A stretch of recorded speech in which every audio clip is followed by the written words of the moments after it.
en sus países, comenzaron una guerra en todos los sentidos. Por ejemplo, es la guerra de las estampillas.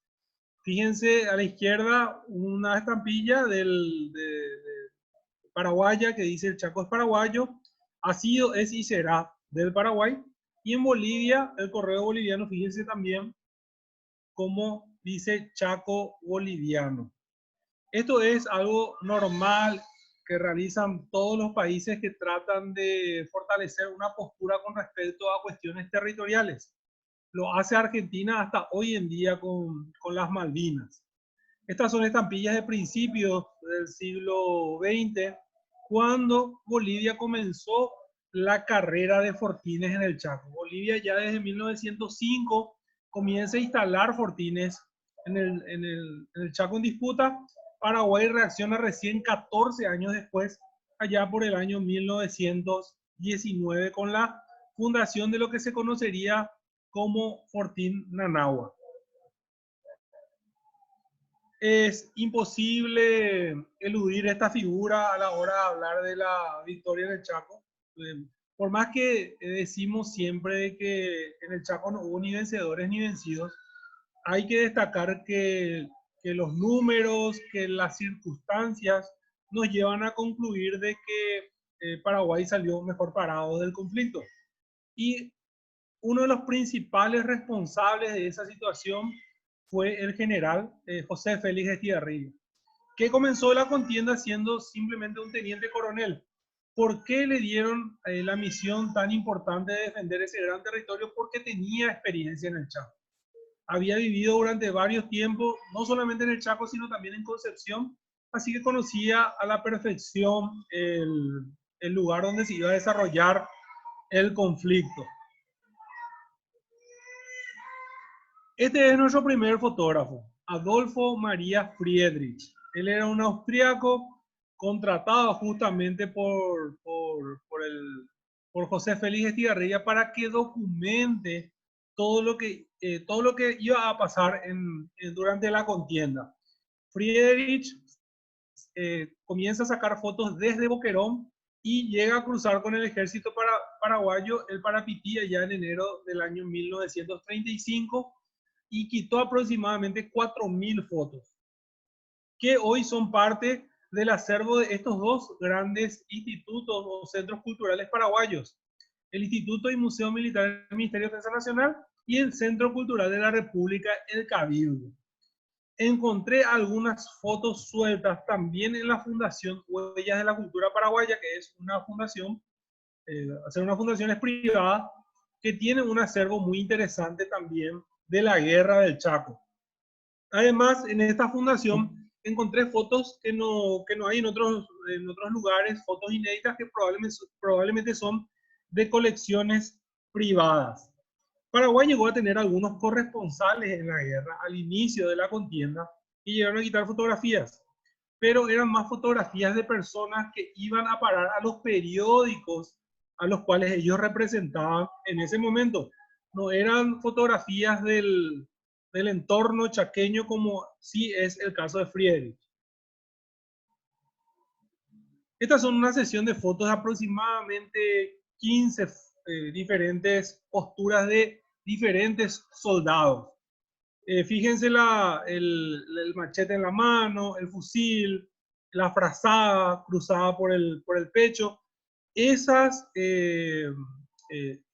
modalidad, al parecer, a él le pidieron para una especie de publicidad del soldado paraguayo, que inclusive una de ellas se usó para el billete de un guaraní ya durante el gobierno de Higinio y Morinho. Pero son varias de estas tomas que son muy particulares por lo que representan. El soldado paraguayo. Este es el uniforme. Estos son soldados que ya iban a ir camino al frente de batalla. Fíjense además de la frazada a la izquierda, miren el soldado de la izquierda, además de la frazada y la cantimplora, o sea, el lugar donde ponen el agua, a su derecha tiene una bolsa.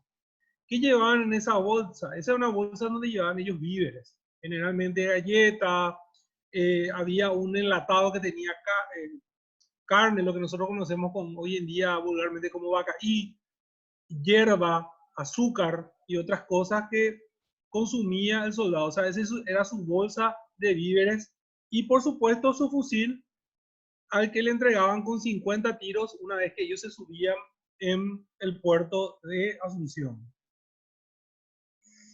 El enrolamiento, esta es una foto conocida, esto es en parte del enrolamiento en el Stadium de Sajonia, hoy Estadio Defensores del Chaco. Ese estadio fue reacondicionado por los arsenales de la Marina para albergar hasta 2.500 soldados de una vez. Llegaron a construir en menos de 24 horas 170 operarios, 1.200 metros cuadrados de techo con toda la infraestructura, cocina, parte sanitaria, etcétera, para el reclutamiento de los paraguayos. A medida ellos llegaban, una parte llegaba al puerto de Asunción de diferentes puntos del litoral sobre el río Paraguay y también por tren de diferentes puntos también del país y iban caminando desde lo que hoy conocemos como el Paraguayo Independiente y Colón, iban caminando hasta el estadio, marchando, cantando. A 3 cuadras de llegar al estadio ellos comenzaron a escuchar una música fuerte que era generalmente la música compuesta por Emiliano R. Fernández, Shela Reina o Roja Silva Arecabo, que se convirtieron en himno de nuestros soldados. Ellos escuchaban eso a medida que se acercaban al estadio, por las diferentes vías de acceso al estadio, que cuando eso eran todos caminos de tierra, llegaban al estadio, se desnudaban, una vez que se les hacía la inspección médica, ellos eran vacunados, se les ordenaba que se depilen, se les rapaba y a partir de ahí comenzaban una breve instrucción. En algunos casos ya llegaban con una instrucción de sus respectivos. Si por ejemplo eras de Paraguarí, vos ya recibías una instrucción en Paraguarí previa antes de llegar a Sajonia y después ya te enviaban para ir al frente. Estas son fotos que probablemente son de Friedrich también, que salieron en periódicos. Este es una revista de Buenos Aires, pero también encuentro en algunas publicaciones europeas. Fíjense la mamá que acompaña al soldado para ir a enrolarse. Esa era una foto para que uno entienda todo lo que representaba el chico que se iba a ir a la guerra. Si ven la foto de la señora que está a la derecha, le van a ver descalza. El soldado paraguayo también prefería marchar descalzo generalmente. Esta es una foto en marcha al Estadio Defensores del Chaco.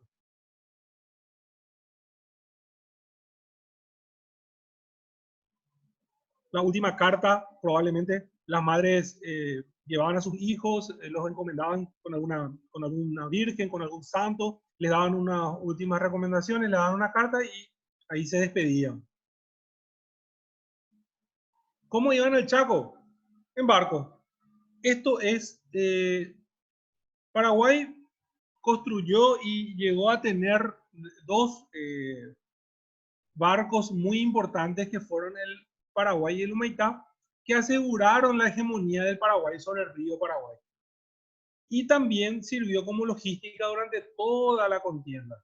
Durante esos 3 años, estos buques, trasladaron aproximadamente 120.000 combatientes, enfermeras, sacerdotes, etcétera, que sirvieron durante la contienda en el Chaco.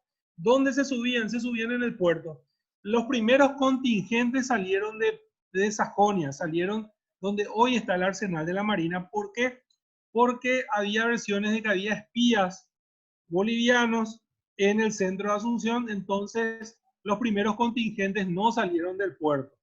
A partir de que se solucionó eso, comenzaron a salir del puerto, que en aquella época recién había sido remodelado. Entonces, fíjense, podían llegar a subir 1.500 hombres en el cañonero.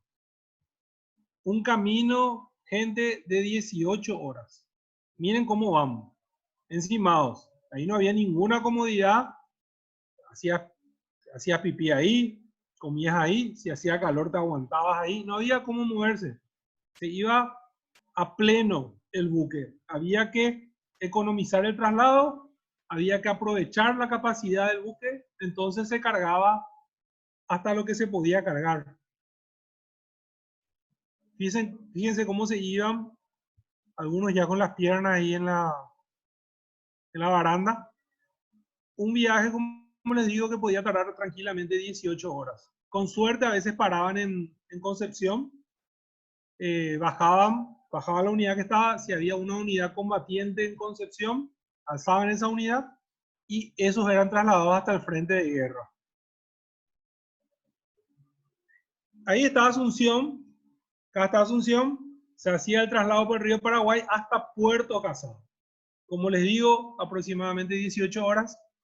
Y en Puerto Casado te subías en el tren, que era de la empresa de Casado, y entrabas hasta el corazón del Chaco. Esto es muy largo ya en el mapa, pero hacía 145 kilómetros en tren. ¿Cómo te ibas?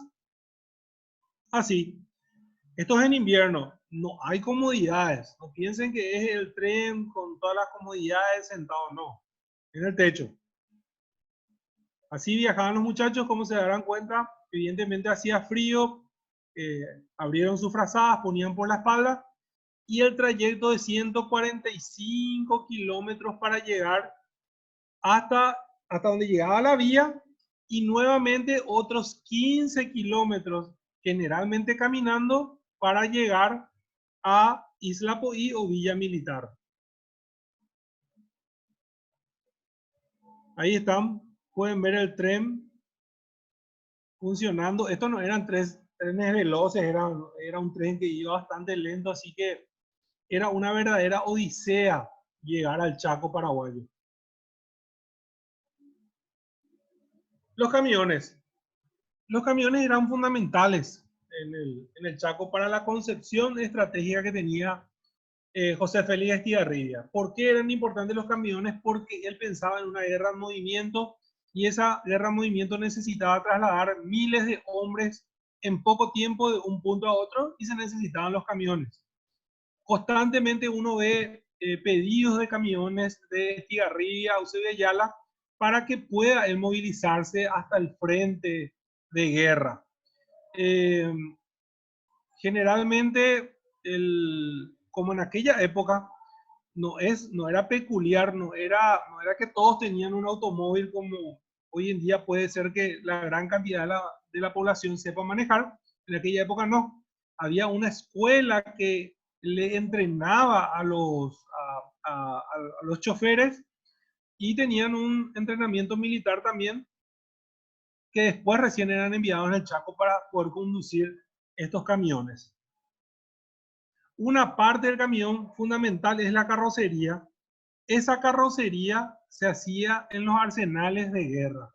Voy a hablar un poquito después de los arsenales y quién lo dirigió, que es también una persona fundamental para entender por qué Paraguay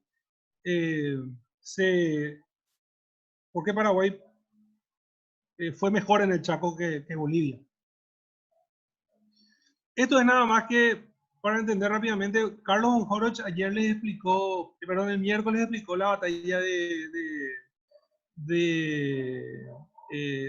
Nanagua, las dos batallas de Nanagua y de Boquerón, para entender el tema del corralito y por qué era necesario la posibilidad de movilizar gran cantidad de tropas en poco tiempo. Estigarribia concebía la guerra en movimiento. Esto era Boquerón.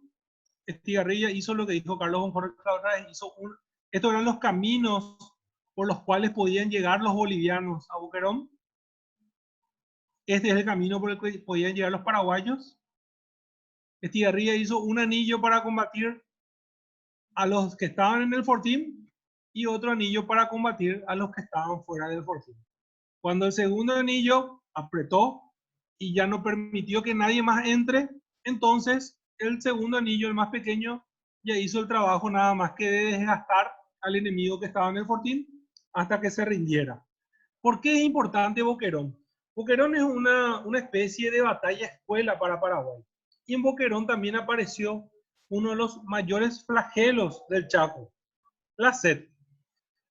La falta de agua podía aniquilar un ejército en el Chaco.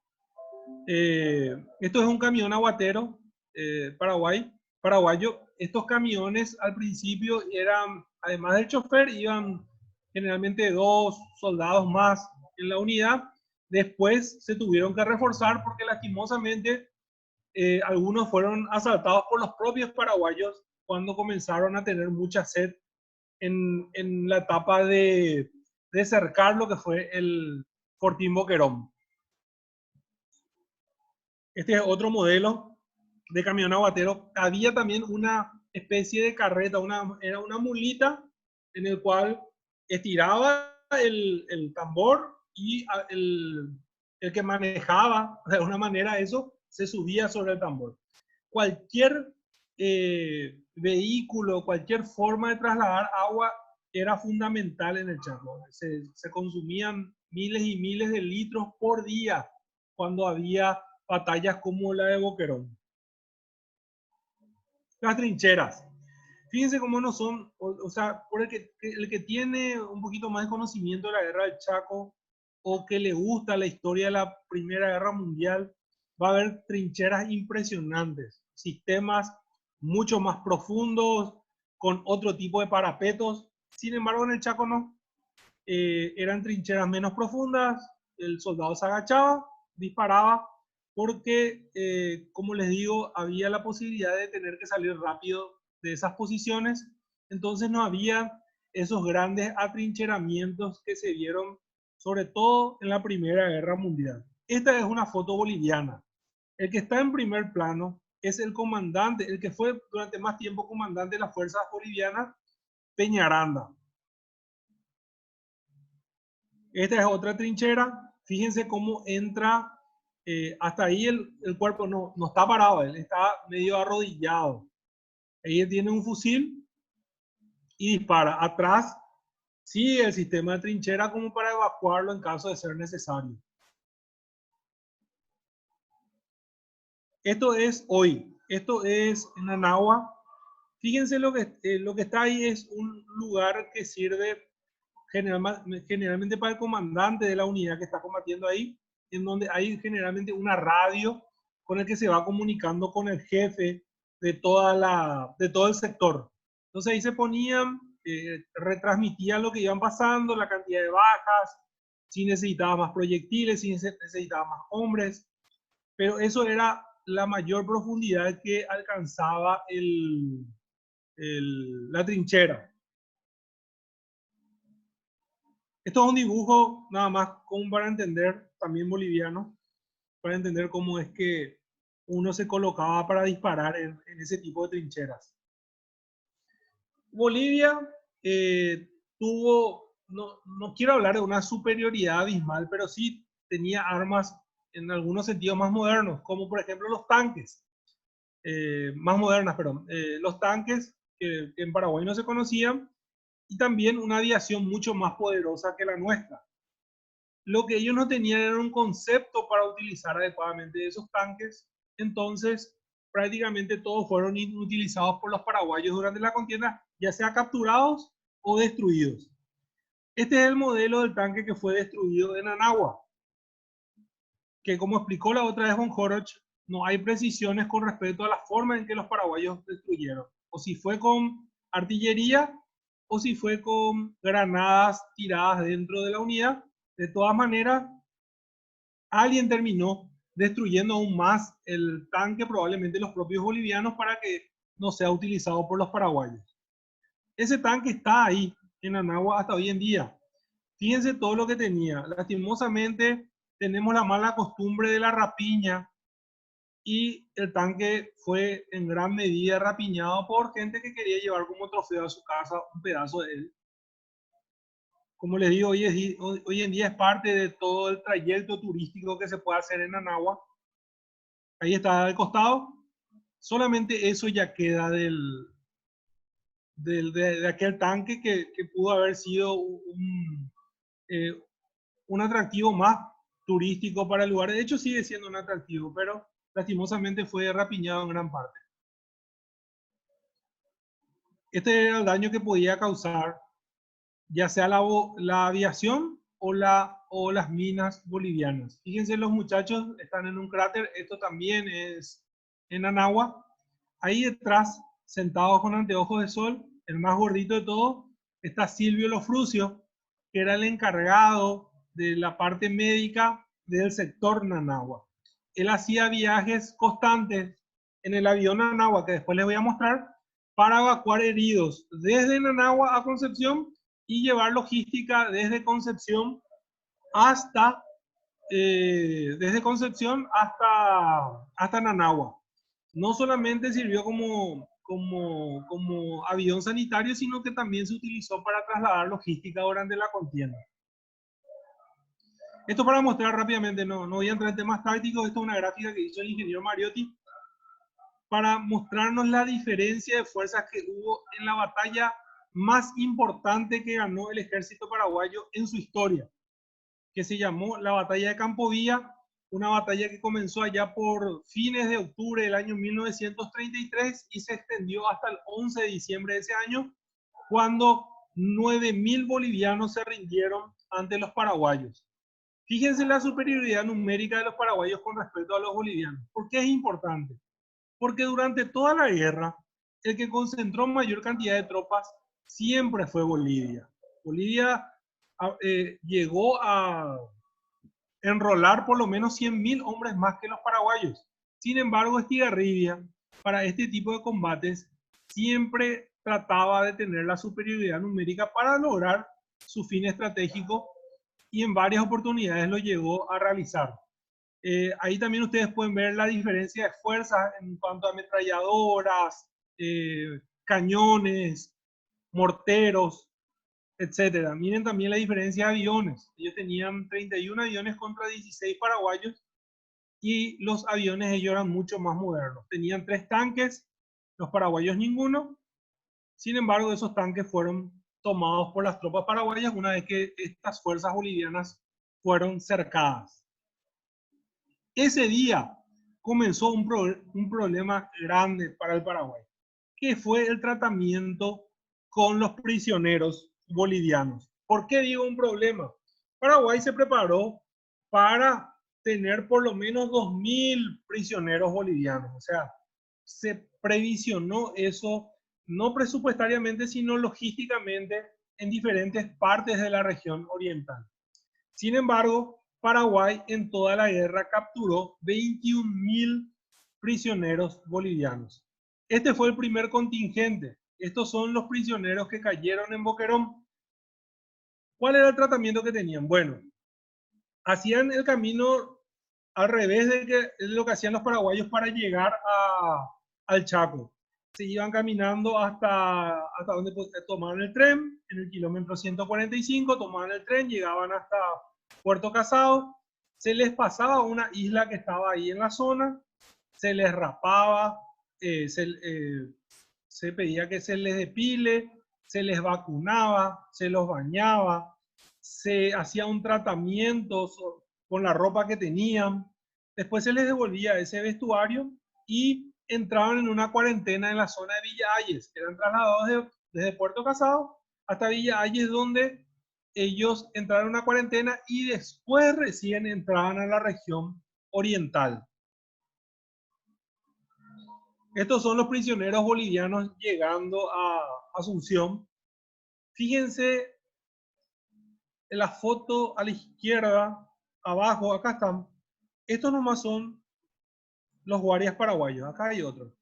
Eran muy pocos. Eran muy jóvenes o eran muy viejos ya, como para ir al frente. Y no tenían mayores dificultades porque, en fin, los bolivianos tampoco no tenían dónde ir demasiado. O sea, te escapabas de Asunción y dónde te ibas. Entonces, no había mayores dramas con respecto al manejo de prisioneros en Asunción. Los oficiales eran enviados a la entonces escuela militar que está hoy en día, o que hoy es día parte de la construcción del Congreso Nacional. Ahí estaban, en principio, los oficiales de mayor rango bolivianos. Después, esos mismos oficiales, si eran cruceños, o sea, si eran de Santa Cruz, eran enviados a lo que hoy es parte del Jardín Botánico en la construcción que era propiedad de la mamá de Francisco Solano López, donde ellos se quedaron hospedados. ¿Por qué esa diferencia? Paraguay quería aprovechar el problema interno que había en Bolivia, que hasta hoy existe entre el llano y la altura. El problema que hay entre los de La Paz con los de Sucre, que es una cuestión de identidad muy grande. Entonces, los oficiales cruceños eran tratados de diferentes maneras, no eran enviados, por ejemplo, a las obras públicas. Se les permitía festejar sus fechas patrias de Sucre. Entonces, de esa manera, Paraguay también jugaba no solamente en el ámbito militar, sino también en el ámbito estratégico con los prisioneros cruceños. Más bolivianos, miren allá la aglomeración de gente atrás mirando. Ellos, a medida, cuando ocurrió lo de Campo Vía, fue una debacle para el sistema logístico paraguayo porque eran casi 9.000 prisioneros. Tuvieron que durante días estuvieron haciéndole el tratamiento de esto que les digo, el tema de raparles, el tema de depilar, el tema de vacunarles, todo eso duraron varios días, creo que 2 semanas duró todo el tratamiento para que ellos salgan definitivamente de la zona del Chaco. Y después comenzaron a ser destinados a obras viales, porque podrían llegar a ser un inconveniente muy grande. Imagínense tener 21.000 prisioneros. Nosotros no creo que justamente la batalla de Campo Vía fue la última vez que Paraguay juntó de una vez 26.000 hombres. O sea, estamos hablando de un número extraordinario. Ellos se encargaron de hacer todos los trabajos viales de los departamentos de Paraguarí, Cordillera y Guairá. Y fueron destinados a otros puntos del país donde también realizaron obras viales. Por supuesto, en Asunción también varias obras de infraestructura. En este primer lote de fotos que estamos viendo, esta también es una foto que tiene que ver con la propaganda de la guerra. Paraguay llegó hasta el límite que reclamaba históricamente. Paraguay le hizo retroceder a los bolivianos más de 150.000 kilómetros y los llevó a su propio territorio. Cruzó el río Parapití, que era el límite histórico que reclamaba Paraguay, y tomó varios poblados. Esta foto de Friedrich son centinelas paraguayos con el fondo del río Parapití. Por supuesto que también tenía objetivos propagandísticos en la época. Varias fotos él quitó en el río Parapití. Hoy en día, si ustedes se van al Museo Militar del Ministerio de Defensa, van a encontrar un cuadro gigante de un centinela también en este río haciendo guardia. Acá están los muchachos, detrás del río no se puede ver bien por el tema que es blanco y negro, pero detrás está el río. Los que estaban, ¿cómo se dice?, más distendidos, entonces Friedrich les pedía para ir a sacarse fotos en el lugar. Los esfuerzos de la guerra. Yo siempre hablo de la victoria en el Chaco. Hay gente que me dice que no hable más de la victoria porque siempre se dijo que era sin vencedores ni vencidos, pero la victoria en el Chaco fue una victoria colectiva. La sociedad civil se volcó a ayudar en los esfuerzos de la guerra, en todos los sentidos. Organizó colectas, organizó todo tipo de asistencia que les voy a ir mostrando de a poco. Primero, el caso de Concepción, que ya habló Rodrigo Cardoso en la segunda charla de esta semana, nuevamente para refrescarle a los que nos hayan escuchado, el camino que hacían los concepcioneros. Ahí está Concepción. Cruzaban el río Paraguay y comenzaban el trayecto de más de 250 kilómetros por 7 puntos hasta llegar a Nanagua. Esa travesía duraba 14 días por caminos complicados. Si llovía, podía durar 22 días. El trayecto lo hacían en gran parte así. Cuando empezó la guerra, Paraguay confiscó todos los barcos, todos los capitanes de barcos comenzaron a servir al ejército paraguayo y lo mismo hizo con las carretas. La Junta de Auxilios Norteños compró cierta cantidad de carretas, pero el resto fue decomisado. Tenían aproximadamente 250 carretas para hacer ese trayecto que yo les mostré. Para hacer todo este trayecto, 250 carretas, para movilizar gran cantidad de hombres y logística para llegar a Nanagua, que era fundamental en el sistema defensivo paraguayo. ¿Cuál es el problema? Cuando llovía. Cuando llovía, los muchachos, esta foto también ya vimos la otra vez, los muchachos tenían que sacarse la ropa. No quedaba otra. Generalmente entraban hasta el pecho en algunos lugares para movilizarse. ¿Por qué se desnudaban? Porque tenían una sola muda de ropa. Y al llegar a un lugar, cuando comenzaba a anochecer, sea donde sea, comenzaba a anochecer, ellos buscaban dónde pernoctar si es que no llegaban a uno de esos 7 puntos, y se quedaban ahí, se higienizaban como podían y se ponían la ropa seca como para dormir más cómodo. Por eso es que ellos están desnudos en esta foto. Ahí entran en función los zapadores. Los zapadores, ¿quiénes eran? Eran los que construían los caminos para el ejército paraguayo. No siempre les tocó construir caminos, a veces les tocó tirar el machete, tirar la pala y agarrar el fusil. Es más, en muchas oportunidades, cuando el ejército paraguayo fue apremiado por los bolivianos, estos zapadores llegaron a abrir picadas para lograr las evacuaciones masivas de nuestras tropas. Acá están construyendo justamente el camino que les mostré, esas 7 postas que había desde Puerto Militar, frente a Concepción, hasta Nanagua. Este camino en unos meses fue transitado. Eso que se tardaba en hacer 14 días, se hacía en un día y medio, 2, a lo sumo, gracias al trabajo de los zapadores. Una persona que merece todo el reconocimiento de los paraguayos es este señor José Bozano Baglietto. Además de Estigarribia, lo que Estigarribia fue en el frente de batalla, Bozano fue en la retaguardia. Bozano fue quien ideó desde su cabeza los cañoneros Paraguay y Humaitá, que son cañoneros mellizos. Él coordinó la construcción de los cañoneros en Italia, que fue el lugar donde se construyeron, y después hizo una labor extraordinaria en los arsenales de guerra. Uno de sus, no inventos, pero uno de sus proyectos más interesantes fue la elaboración de los famosos carumbeí o las granadas de manos paraguayas. Imagínense, Paraguay producía granadas. Para hacer nomás cómo fue mejorando el trabajo en arsenales. El primer día hicieron 30 granadas en 16 horas.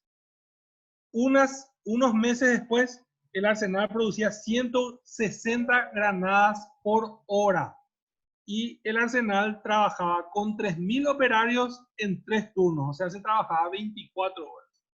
Esas granadas a Paraguay le salían un promedio de 12 pesos, mientras los bolivianos, por esas mismas granadas, gastaban 300 pesos comprando en Europa. Era fundamental eso porque la economía paraguaya estaba prácticamente, no quiero usar la palabra destruida, pero muy debilitada por la guerra. Así que todo este tipo de cuestiones que se podían elaborar en Paraguay, era mejor que se elaboren acá, y este señor coordinaba todo eso. Hoy en día ni tapabocas hacemos en Paraguay. Esta granada, que fueron muy efectivas, dicho sea de paso, gracias a estas granadas en la segunda batalla de Nanagua se logró una victoria definitiva sobre los bolivianos. Perdón, no sé por qué está ahí. Ahora vamos a otras, un ratito, perdón, bueno, no sé, se me adelantó el cosa. Bueno, Ahora vamos a otras fotos que no son de Friedrich, que son de un médico voluntario argentino, rosarino, que sirvió a la sanidad militar paraguaya durante los menos de 2 meses estuvo, pero trajo una cámara fotográfica y sacó fotos de gran cantidad de cuestiones que tienen que ver con la sanidad militar. Él se llamaba Carlos de Santis, es la persona que está a la derecha, el de anteojo. Gracias a él conocemos los rigores de la sanidad militar. Cuando había un combate, se improvisaba un descampado donde se le trataba a los combatientes que iban llegando heridos. A veces desde la camilla misma. Un herido llegaba, era tratado por un estudiante de medicina o por un médico de acuerdo a la herida que tenía. Y acá vienen las cuestiones desgarradoras. Si la herida era en el estómago, lo único que hacían los médicos era darle un sedante, probablemente morfina, para que deje de sufrir y muera tranquilo. No podía ser tratada una herida de bala en ese lugar. Entonces, los médicos daban prioridad a quienes podían salvar y dejaban que mueran aquellos que tenían heridas en el estómago. Ya es cuando ya fue todo tratado. El herido se lo dejaba un ratito en la camilla o en el descampado sentado en un lugar para que le pase el shock. Generalmente le traían algo con azúcar, de algún tipo de dulce, que tenía la sanidad en cantidad importante como para tranquilizarle al soldado. Una vez que si podía caminar, se iba caminando, o si llegaba hasta un punto donde le podía alzar algún tipo de vehículo, ya sea un camión o alguna carreta. Si la herida era en la pierna, por ejemplo, había los mismos camilleros que los sacaban del campo de batalla y los volvían a alzar UPA. Ahí está el famoso UPA. El caíno, perdón, este no es el UPA, este es el caíno. La alzaba por su espalda y le llevaba la cantidad de kilómetros que sea necesario, porque a veces tenía que caminar unos cuantos kilómetros para sacarlo totalmente en retaguardia.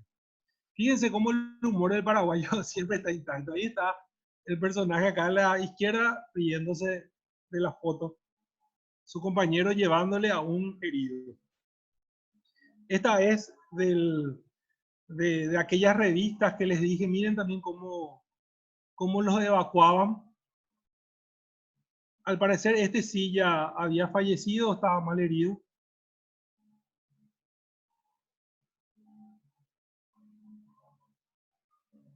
Dependiendo de la gravedad de la herida, las heridas de bala se consideraban graves en cualquier parte del torso y cerca del hombro. O sea, heridas cerca del hombro también, cuando se dan en los brazos. De la parte de la mano y en algunos lugares del cuerpo, al no ser graves, se podían quedar en los hospitales que estaban en Villa Militar, que es el apoyo donde estaba el cuartel general del general Estigarribia, o en hospitales de sangre de los fortines. Si necesitaba evacuación, se los trasladaba. Se hacía el mismo trayecto, solamente que se trataba de que no caminen esos 15 kilómetros al inicio, sino que vayan en camiones o en carretas. Ahí están las carretas. Generalmente no usaban muchos caballos en el Chaco porque rápidamente perdían las pezuñas. Era muy húmedo a veces, entonces usaban bueyes o burros. Eran trasladados esos 15 kilómetros, tomaban el tren que les llevaba a Puerto Casado, donde había todo un sistema de... No, la verdad que ya no son primeros auxilios, son últimos auxilios. Llegaban a este punto, se los dejaba acá, se los hacía una última curación de la herida, se les limpiaba la herida y después se subían a los barcos para ir a los hospitales del litoral o de Asunción. Paraguay tuvo 2 barcos hospitales que sirvieron durante toda la guerra. Este es el Cuyabá. El Cuyabá solamente iba a Concepción y a Asunción, dependiendo de la complejidad de las heridas del combatiente. Y estaba el Posadas, que realmente era un buque readaptado para buque hospital, que se usaba más como para llevar ya convalecientes con heridas de menor gravedad a lo largo del litoral paraguayo. Así se iban en el Posadas los chicos, fíjense los heridos ahí en el pasillo, con los médicos, enfermeros, allá se ve una enfermera también en el fondo. Fíjense la pantalla acá. Siempre hizo calor en Paraguay, eso olvídense, normal. Se les trataba como se les podía tratar y después iban a los diferentes hospitales de evacuación, que en Asunción habían varios. Generalmente los grandes colegios de aquella época, el Internacional, el San José, el María Auxiliadora, el Monseñor Lasaña, fueron utilizados como hospitales de sangre, donde eran evacuados estos convalecientes. El Gran Hotel del Paraguay también, que hoy en día es la Cancillería, también sirvió como lugar de evacuación.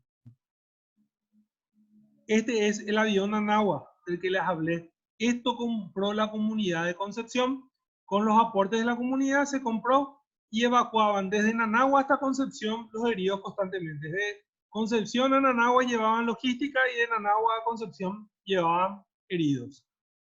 En el avión entraban hasta 7 heridos cómodos, por decirlo de alguna manera, que eran trasladados luego de los combates. Esto es en Concepción también. En Concepción tuvo 3 grandes hospitales, después tuvo otros más pequeños que eran para los convalecientes. Generalmente ahí recibían los heridos correspondencia de sus madrinas o de sus familiares hasta recuperarse. Generalmente estos hombres volvían al frente una vez que eran curados. Este sí ya es en Asunción.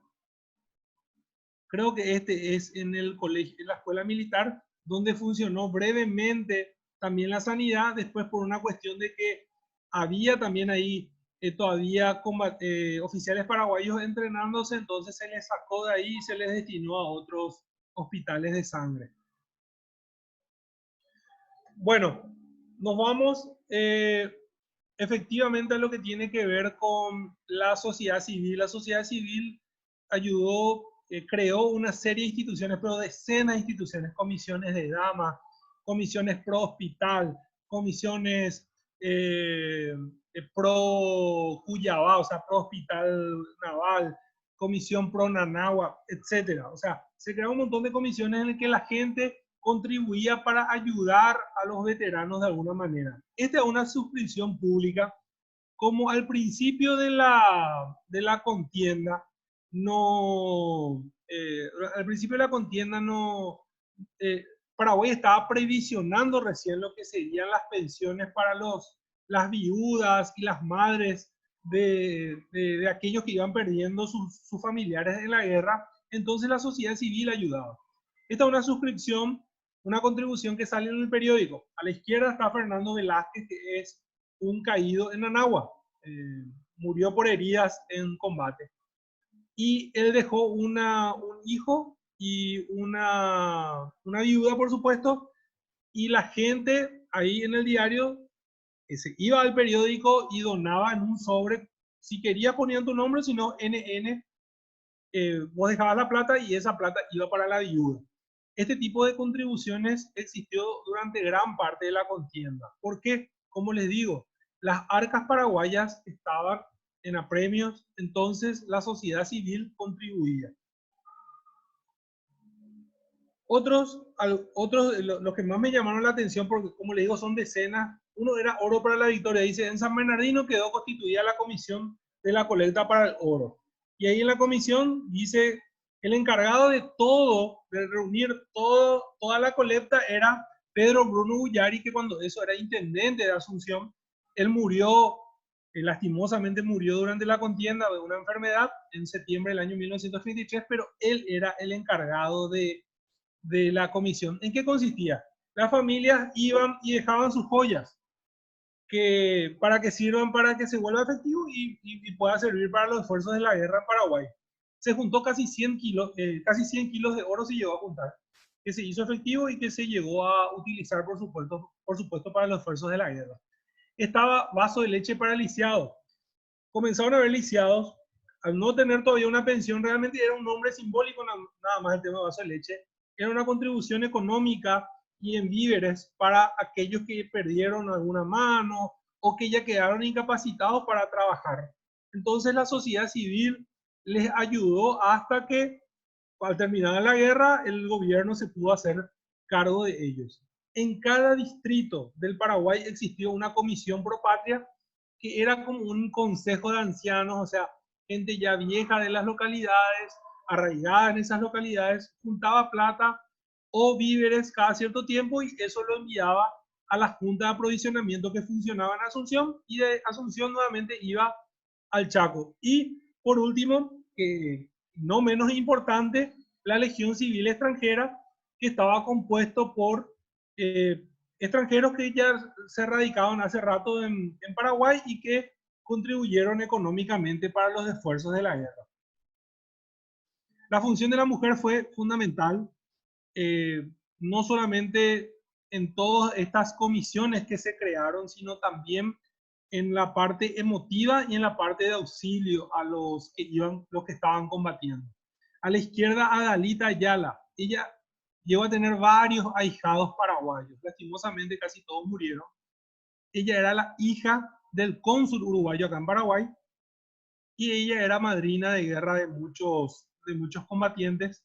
Cuando su papá terminó la misión diplomática en Paraguay en 1933, ellos volvieron a Uruguay y ella, desde un programa de radio que compró ella el espacio, captaba contribuciones para Paraguay. O sea, hacía el programa de radio con el objetivo de captar fondos para ayudar a Paraguay durante la guerra. A la derecha, las enfermeras de guerra. Las enfermeras de guerra estuvieron durante toda la contienda. Eran voluntarias. Cuando comenzó las batallas en Boquerón, había enfermeras de guerra. Pero el primer grupo de enfermeras voluntarias capacitadas que fueron al Chaco llegaron el 8 de noviembre del año 1932, encabezadas por esa señora que está acá en el medio, la señora Victoria de Candia. La señora Victoria de Candia estaba estudiando enfermería cuando justo estalló la Primera Guerra Mundial. Ella estaba estudiando en Europa. Entonces, todo su estudio hizo en los campos de batalla y tenía muchísima experiencia. Y esa experiencia la volcó en Paraguay, capacitándole a cientos, y yo creo que más de miles de enfermeras que terminaron sirviendo en todo el sistema de sanidad paraguayo durante la guerra. Estas son voluntarias de San Bernardino. Disculpen la calidad, estas no son fotos, o sea, sí son fotos, pero son fotos de periódicos, por eso es que tiene esta calidad, no son fotos tomadas por Friedrich o otras personas, son fotos de periódicos que hacían las enfermeras, juntaban un contingente por distrito, tenían una pequeña capacitación de unos días y después se le enviaba a la Cruz Roja paraguaya en la zona que hoy sigue funcionando ahí, en la zona de Artigas, cerca del Parque Caballero, donde tenían la capacitación definitiva antes de ser destinada a algún punto. Si ellas querían servir en su propio distrito, podían servir en su distrito si es que había un hospital de sangre, o si querían ir al frente, iban en definitiva al frente también para ayudar. Muchas de estas enfermeras perecieron durante la contienda contrayendo enfermedades que ellas ayudaban a curar en los soldados, sobre todo la disentería, que es una infección del estómago, que hoy en día es fácilmente curable con antibióticos, en aquella época no había. Entonces, cuando generalmente caían con una disentería, a veces era una condena de muerte. Esta ha sido una foto de Friedrich. Estas son las enfermeras concepcioneras, no del distrito de Concepción, sino del departamento de Concepción, inclusive el departamento de Amambay, en Nanagua. Fíjense, ahí están las enfermeras con sus baldes en la mano. Generalmente en los baldes había que tener arena y agua para poder limpiar justamente el lugar donde eran tratados los heridos. Por suerte, gracias a estas fotos llegamos a conseguir el relato de algunas de ellas. O sea, sabemos quiénes son en algunos casos. Y por último, con respecto a mujer, hay documentados 3 casos de mujeres que se vistieron de hombres para ir a la contienda. El caso más sonado es el de Manuela Villalba Benítez, quien cuando su hermano se enroló, ella se fue detrás de su hermano. Ellos dos eran de Tabapú. En esa época, ¿cómo te enrolabas? O llegabas, no había cédula, o sea, no era, la cédula no era de uso extendido. Vos llegabas y el que te enrolaba te preguntaba tu nombre, quién es tu papá, quién es tu mamá, de qué ciudad sos, cuándo naciste. Todo eso. Después te dan el uniforme. Ella de alguna manera pudo sortear el hecho del enrolamiento en Sajonia y probablemente ya la hayan enviado antes del reclutamiento. Por eso es que no se dieron cuenta que era mujer. ¿Qué pasó? Su hermano fue cambiado de unidad durante la guerra. Ella, para ir detrás del hermano, se escapa de su unidad y es descubierta. Cuando vos te escapás de tu unidad en la guerra, eso es deserción y la deserción se paga con la vida y ella iba a ser fusilada. Cuando estaba por ser fusilada, su hermano pidiendo socorro le dicen que no le maten, que ella era mujer. El comandante de la unidad en Anagua pide por favor que el médico revise si efectivamente era mujer y era mujer. Y también fue de alguna manera utilizada por la propaganda paraguaya, demostrando que hasta las mujeres pelearían en nuestro país para salvar a la patria. Lastimosamente, Manuel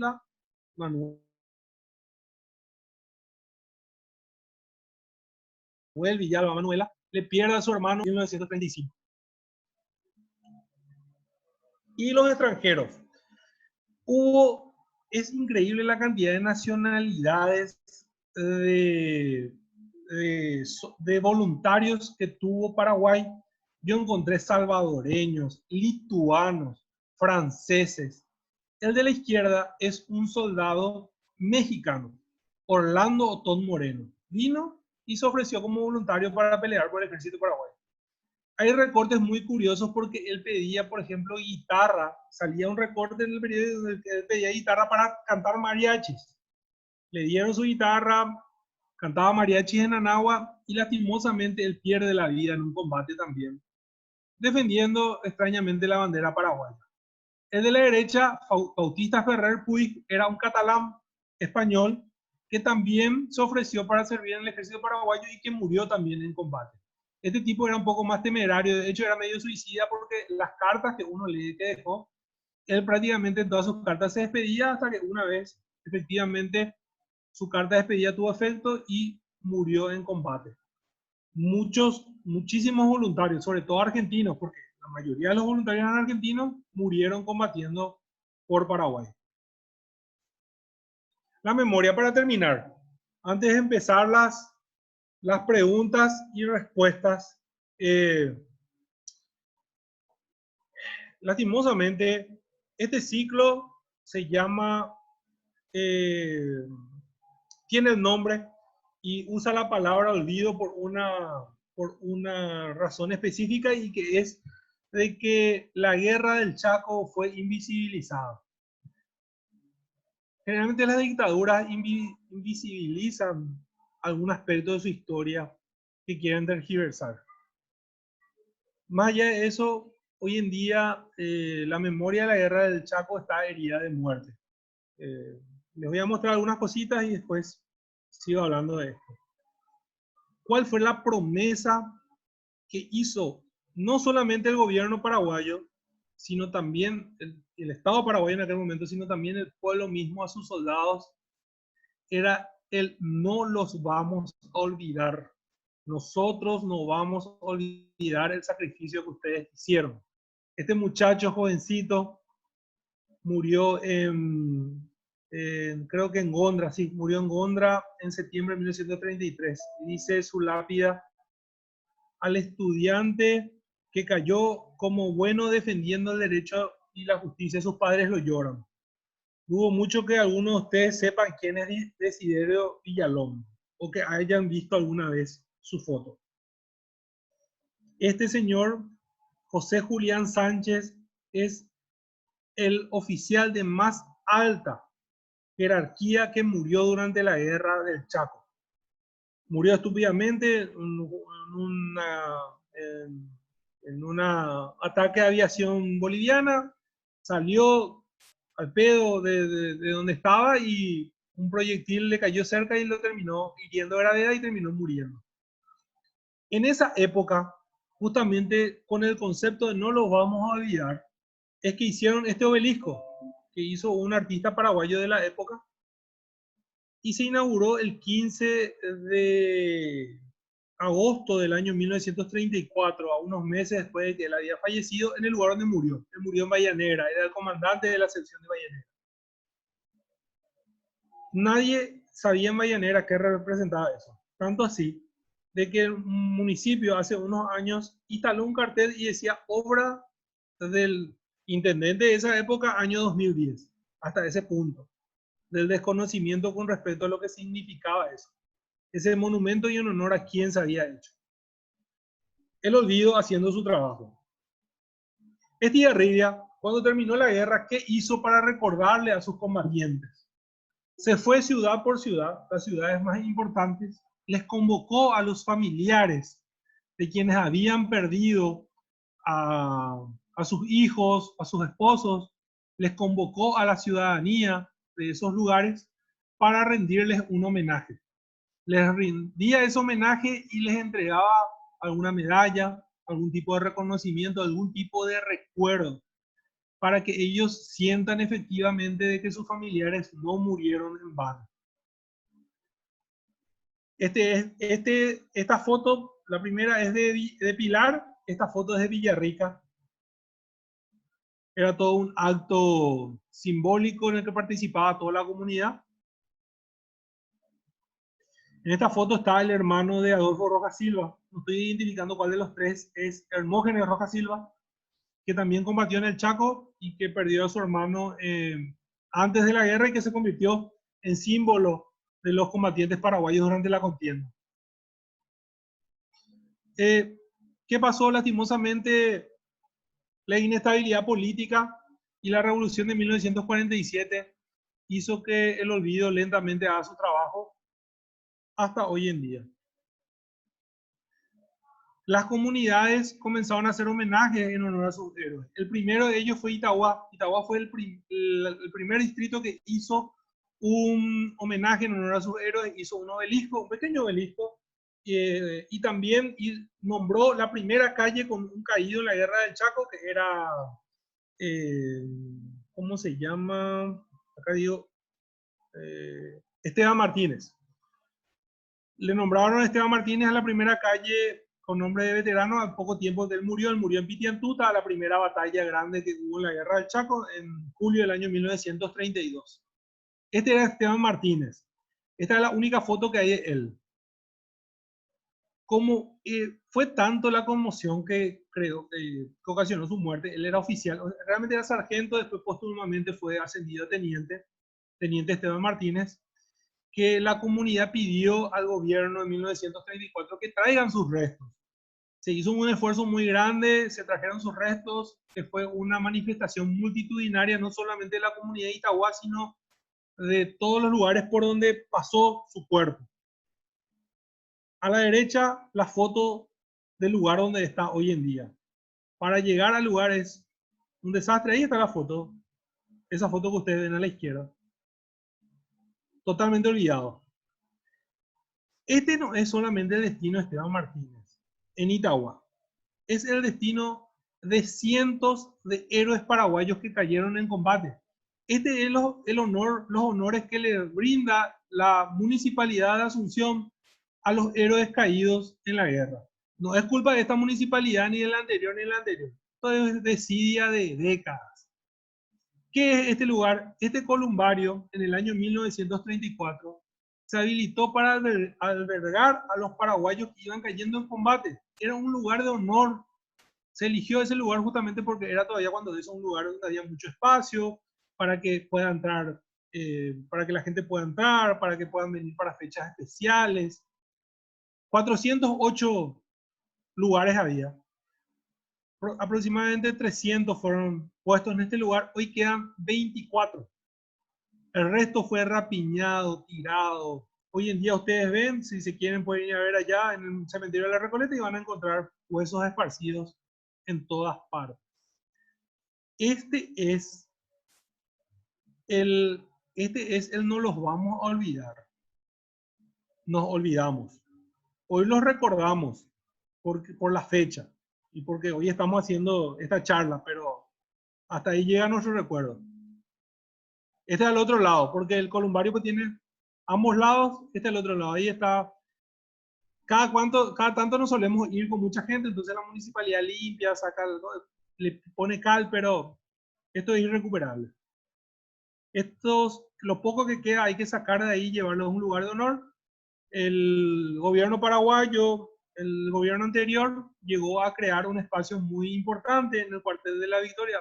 Esto sigue siendo parte del columbario, como le digo, yo suelo llevar gente para mostrarle las condiciones en las que está.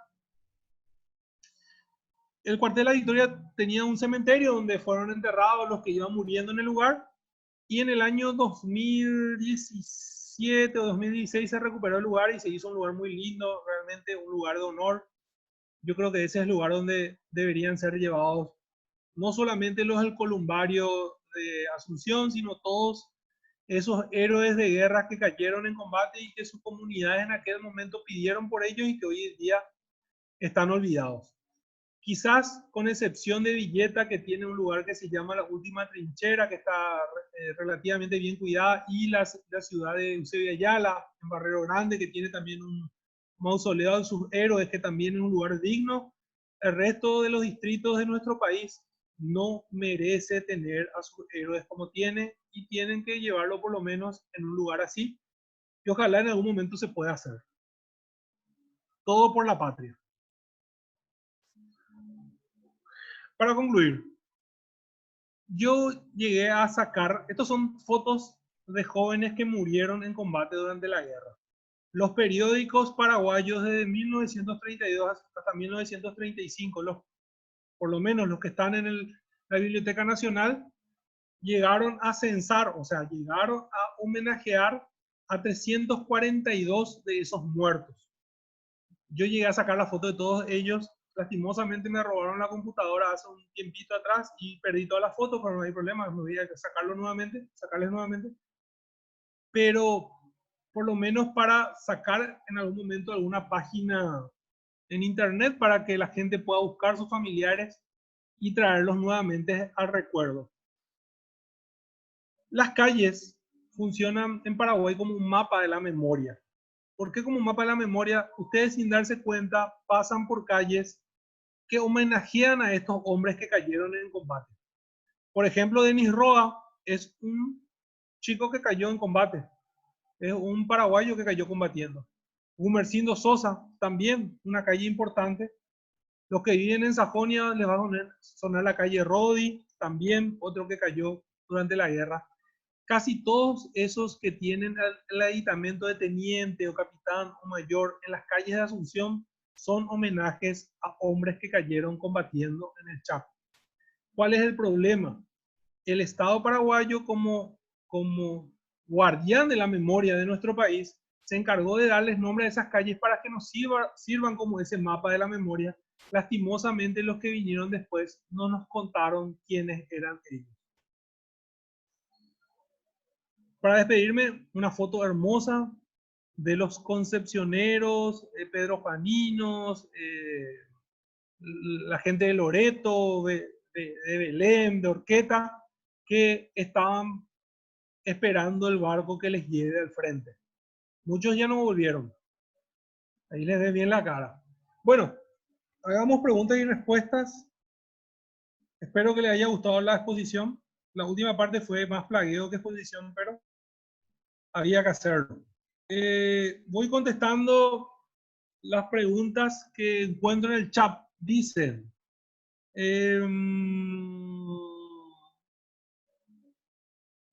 ¿qué pasó con los barcos? Bueno, hace poco fue puesto en funcionamiento nuevamente el Humaitá. Están desfasados ya, o sea, no tienen más la función que tenían anteriormente.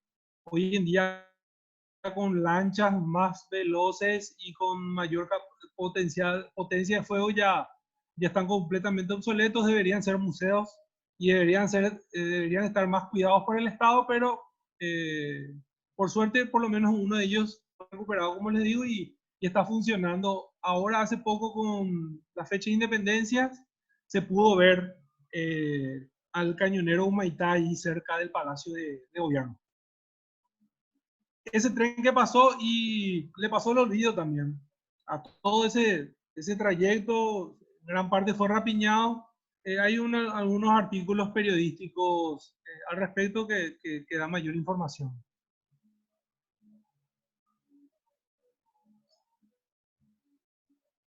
De los pozos, no.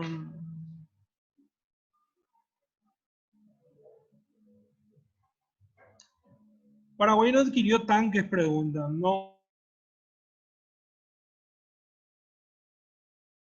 no adquirió tanques. Pero en 1993 y fue devuelto por Juan Carlos Guasmosi, y otro fue vendido a la Revolución Española en ese tiempo. Sí, tienes razón. Cruceño de Santa Cruz, yo dije Sucre, y Sucre es un error mío. Quise decir Santa Cruz, eran los que eran tratados de manera diferente, eh, porque podían ayudar a la causa paraguaya de alguna manera, ese desmembramiento territorial entre el alto y el llano. Sí, es así, no es Sucre, es Santa Cruz. Gracias, Enzo. El Colegio de la Providencia también sirvió de hospital, así mismo, sirvió también de hospital durante la contienda. ¿Queda algo el avión de Anagua? Lastimosamente creo que no, Beatriz. Creo que no. Yo estuve mucho por Concepción en este tiempo y no hay noticias del avión que costó tanto esfuerzo a la comunidad de Concepción. ¿Por qué en vez de volver a la guerra le dejaban con su familia hasta que necesitaban algo? Porque necesitamos hombres, Leandro. Paraguay no tenía la capacidad de recambio que sí tenía Bolivia. Entonces, una vez que vos te ibas como convaleciente a tu ciudad justamente para que estés cerca de tu familia, era para que te repongas y vuelvas a pelear. Hay muchos casos de personas que fueron heridas, que volvieron al frente y que murieron al volver al frente. ¿Qué opina Fabián de la asistencia a los lisiados que proporcionó el gobierno hasta nuestros días? El tema de los lisiados de la guerra durante mucho tiempo también estuvieron en el olvido. Hoy justamente estaban contando casos de veteranos de la guerra del Chaco que eran cuidacoches, que con sus propios uniformes iban a cuidar coches.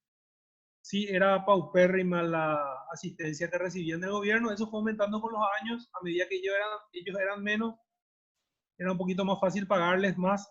Hoy creo que es digno lo que cobran, pero estamos hablando ya de personas con más de 102 años de edad. O sea, la asistencia llegó tarde.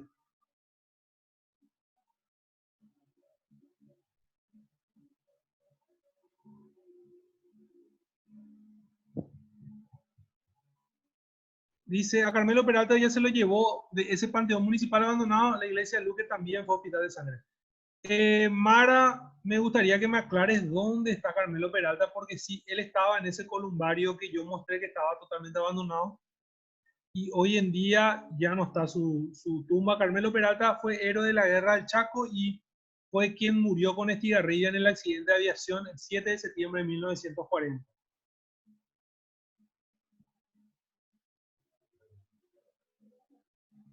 ¿En qué se basaban las críticas de Coronel Franco al gobierno de Ayala y a Mariscal Estigarribia? Eran cuestiones ideológicas, Ricardo.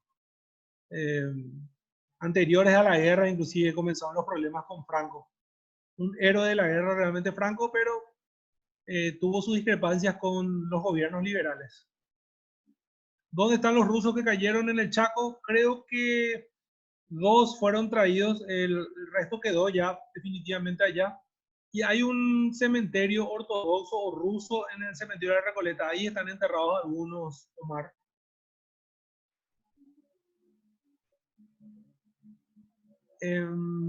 Los soldados sobrevivientes tuvieron algún tipo de tratamiento, reinserción social, asistencia psicológica, económica.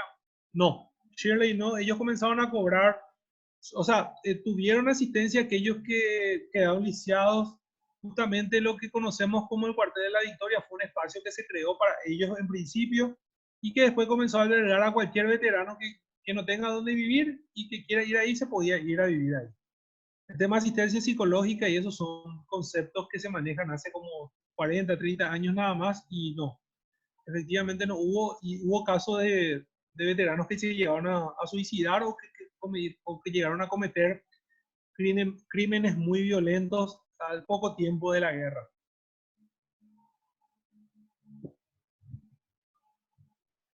Me preguntan si es cierto que los soldados tomaban su orín. Sí. Eh, la recomendación que les daban en el Chaco siempre era, al no haber agua, te daban una ración de agua en tu cantimplora, vos tomabas eso y después no tenías agua durante todo el día. Entonces lo que te recomendaban era que al tener ya ganas de orinar, ya orines. Entonces eh, era menos fuerte el sabor. Y también con eso usaban la hierba. Todos los paraguayos en su bolsa de víveres tenían hierba y con eso filtraban un poquito el sabor y tomaban. Sí, tomaban el orín Rodrigo. Era normal por el tema de la falta de agua. ¿Para qué país quedó la franja geográfica en disputa según el acuerdo de 1907? Una parte quedó para Bolivia y otra parte quedó para Paraguay.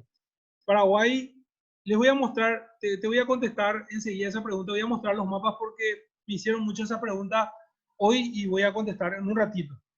¿Cuántas personas murieron de sed? La guerra no tenemos números exactos, pero por ejemplo, después de Irendahué, hay estimaciones que hablan de 3.000 soldados bolivianos muertos de sed, luego que cayeron en Irendahué en manos de los paraguayos. ¿Dónde podemos encontrar los nombres de enfermeras y de chofer del Chaco? Bueno, esa es una tarea muy difícil. Estamos hablando de varios reservorios de archivos. No hay ningún interés del Estado paraguayo de consolidarlos. Si querés encontrar información, vas a tener que irte a la sanidad militar, vas a tener que irte al Ministerio de Defensa, vas a tener que irte a fuerzas militares, a hacer el reclutamiento. Te vas a tener que hacer de tiempo, lastimosamente. Se quedaron muchos prisioneros bolivianos y en Paraguay, sí. Por los periódicos de la época, conozco casos que inclusive llegaron a pedir por nota quedarse. Algunos directamente ya no tomaron nada más el barco para volver, o sea, volver a Formosa, porque desde Formosa ellos iban a su país nuevamente. Hay algunos que ya directamente se quedaron y formaron familia en Paraguay. Pero no sabemos. Es cierto que el gobierno argentino, cuando supo que los bolivianos tenían pensado parar, se amenazó con entrar. No, lo que amenazaron los argentinos es que los bolivianos bombardeaban cazados, porque la aviación boliviana era mucho mejor que la paraguaya. Y entonces podían bombardear ese sistema de tren, el tren sobre todo, que le hubiera quitado mucho peso a la logística paraguaya, pero no lo hicieron justamente porque era interés del gobierno argentino. ¿Peleaban soldados adolescentes? Sí. De hecho, conocemos muchos casos de adolescentes que mintieron su edad para ir al Chaco. Conocemos el caso también de dos mártires, dos chicos carnacenos que murieron, uno de 14 y 15 años murieron en combate y que están, o sea, fueron enterrados en Encarnación. No sé hoy en día en qué condiciones estarán sus respectivas tumbas. ¿Cuántos voluntarios se enrolaron? No tengo el número exacto, pero era la mayoría de los voluntarios argentinos. Una unidad que se llamaba San Martín estaba compuesto casi en su totalidad por argentinos. Se puede conservar la memoria por medio de un nuevo abordaje como lo es la cultura de la paz, totalmente. De hecho, tiene que serlo ese abordaje, la cultura de la paz. El recordar una guerra no tiene que ser específicamente llamar a otra guerra, sino tomar conciencia de ella, que forme parte de nuestra memoria y que eso nos obligue a que nosotros recuperemos o desarrollemos ese territorio que costó tanta sangre de paraguayos. ¿Qué puede decirnos sobre las películas filmadas de la guerra? Sinceramente no conozco mucho del cine sobre la guerra. ¿El hermano de Manuela Villalba también fue fusilado? No fue fusilado, fueron perdonados los dos. Su hermano lastimosamente falleció en combate a mediados de 1935. ¿Cuál fue el rol de los menonitas? Logística, sirvieron ahí en ese momento. Ellos por su religión no podían ser enrolados, de hecho el gobierno paraguayo les respetó eso porque era una de las condiciones por las que vinieron a Paraguay. así que no fueron molestados, pero sí sirvieron en toda esa logística porque ellos estaban cerca de los fortines principales paraguayos. Bueno, acá hay felicitaciones, les agradezco las felicitaciones, les voy a explicar ese tema de los límites porque es fundamental y con eso terminamos. Bueno. Miren, Paraguay comenzó el primer reclamo boliviano sobre el Chaco es en 1852. Cuando Argentina le da, cuando el laudo Hayes le da a Paraguay lo que hoy es el departamento de Villa Hayes, protesta Bolivia. Y ante esa protesta, entonces comienzan a unirse o comienzan a juntarse los diplomáticos de ambos países para llegar a un acuerdo definitivo de límites. Miren cómo quedó el primer acuerdo, que es de la izquierda. Paraguay resignaba 200.000 kilómetros cuadrados del Chaco. Lisa y llanamente, 200.000 kilómetros cuadrados. Se dividía en dos el Chaco. Perdíamos Bahía Negra, perdíamos Puerto Limpo. Puerto Limpo era un establecimiento paraguayo ya de la época de la colonia. No se aprobó por los congresos. En el año 1887, otro acuerdo. Nuevamente, Paraguay resigna 200.000 kilómetros cuadrados a favor de Bolivia. Solamente la parte azul era para Paraguay. Perdía nuevamente Bahía Negra. Nuevamente no fue aprobado. Por último, en el siglo XIX, otro tratado contrario a los intereses de Paraguay. Miren, 220.000 kilómetros del Chaco para Bolivia. Importante que vayan entendiendo esto para la conclusión a la que quiero llegar. Por último, el status quo de 1907. Mejor para Paraguay. Se quedaba con Puerto Limpo. Justo, era justo. La parte amarilla iba a ir al arbitraje. La parte roja era para Bolivia. Ahí recién alguien preguntó si el status quo que le dieron a Bolivia, ese territorio, no está hoy en día todo en territorio. Una partecita de esa parte de Bolivia hoy en día es parte de Paraguay. ¿Qué pasó? ¿Por qué es que Bolivia se apuró con este tratado y aceptó estas condiciones? Porque Bolivia ya tenía instalados fortines en esa parte roja. Y con esto de alguna manera legalizó esos fortines que ya había puesto en ese lugar. Entonces no hubo tanta protesta. Total, yo estoy seguro que ellos en la cabeza tenían seguir penetrando, que fue lo que realmente hicieron. Siguieron penetrando.